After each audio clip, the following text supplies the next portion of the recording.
Here's a power punch of songs you may not have known were covers. These artists took a song, some that stood on their own and didn't need to be covered for recognition, and some that would have disappeared into obscurity if they weren't covered. Let's go.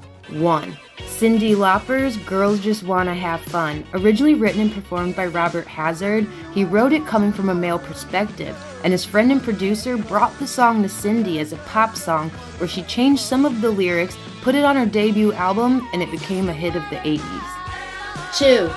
Black Crowes' Hard to Handle. Hard to Handle saw the charts in 1968 when it was released as a B-side to Otis Redding's Amen, a year after Redding had passed. Redding and producers Al Bell and Alan Jones wrote Hard to Handle, and Redding recorded the song with the Stax House Band, which included members of Booker T and the MGs. Side note, the Grateful Dead would perform the song live almost 100 times between 1969 and 1971. 3. Dixie Chicks, The Chicks, Goodbye Earl.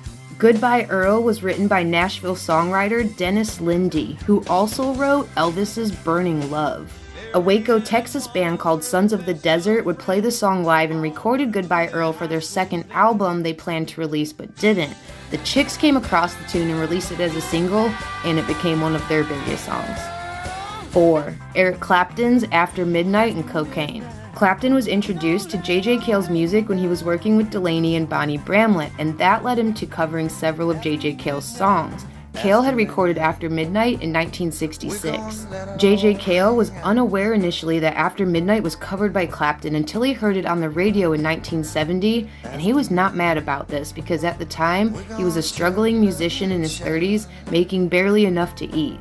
Clapton covering the song brought him in some fundage. J.J. Cale wrote and recorded Cocaine in 1976, and a year later, Eric Clapton released his cover of it as a B-side to Lay Down Sally. Both artists had success with that song. I dig a lot of Cale's music, particularly his version of Travelin' Light, which Clapton also covered. 5. Tony Basil's Mickey. Originally, the song was called Kitty, and done by a British pop group called Racy with a male vocal.